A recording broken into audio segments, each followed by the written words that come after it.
আসসালামু আলাইকুম। আজকে আমি শিখাবো কিভাবে ফেসবুক অ্যাকাউন্টের ডেট অফ বার্থ চেঞ্জ করতে হয়।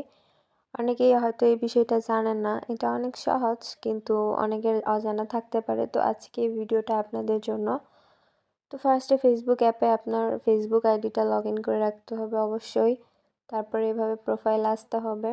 প্রোফাইলে আসার পর দুইভাবেই এই অপশানে যাওয়া যায়। একটা হচ্ছে এডিট প্রোফাইল আর একটা হচ্ছে এডিট পাবলিক ডিটেইলস। তো আমি এডিট প্রোফাইলের মাধ্যমে যাচ্ছি। ওখানে ক্লিক করার পর একদম নিচে আসতে হবে। এরপর একদম নিচে লেখা আছে এডিট ইওর অ্যাবাউট ইনফো বা ইনফরমেশন। এরপর একটু স্ক্রল করে নিচে আসতে হবে, সেটা হচ্ছে বেসিক ইনফরমেশন। এখানে এডিটে ক্লিক করতে হবে।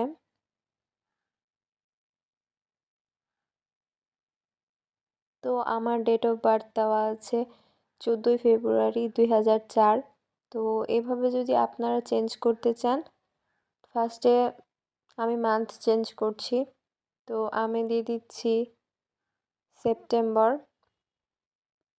এরপর আমি তারিখ দিয়ে দিচ্ছি 22। চাইলে সালও চেঞ্জ করতে পারেন। তো আমি 2003 দিয়ে দিচ্ছি। আরেকটা জিনিস করে রাখতে পারেন, যেটা অনেকেই করে রাখে, সালটা অনলিমি করে রাখবেন। এতে করে কেউ আপনার ডিটেলসে আসলে আপনার শুধু তারিখ এবং মাসটা দেখতে পারবে, কিন্তু কেউ সাল দেখতে পারবে না। আর না চাইলে এটা পাবলিকও করে নিতে পারেন। তো এখানে এই অপশানের মাধ্যমে করে নিতে পারেন। এরপরে নিচে সেভ লেখা আছে, এই অপশানটাতে ক্লিক করতে হবে।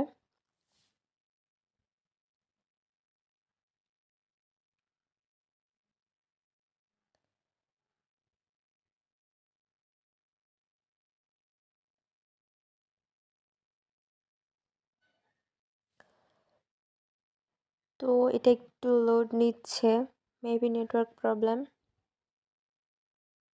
তো এই যে দেখতে পাচ্ছেন চেঞ্জ হয়ে গিয়েছে। এখন আমার ডেট অফ বার্থ হচ্ছে সেপ্টেম্বরের 22 তারিখ অ্যান্ড 2003 সাল। আরেকটা বিষয় হচ্ছে, আপনি বারবার কিন্তু যখন ইচ্ছা এটা চেঞ্জ করতে পারবেন না। এটার কিছু লিমিট আছে, বারবার চেঞ্জ করতে পারবেন না। তবে হ্যাঁ, ক্রোম ব্রাউজারের মাধ্যমেও এটা চেঞ্জ করা যায়। সেটা আমি আপনাদের আরও একটা ভিডিওতে দেখিয়ে দিব। তো আজকের ভিডিও এই পর্যন্ত। আশা করি ভিডিওটা আপনাদের অনেক কাজে দিবে। সো ভিডিওটাতে একটা লাইক করে দিবেন অ্যান্ড আমার চ্যানেলটা সাবস্ক্রাইব করবেন। আল্লাহ হাফেজ।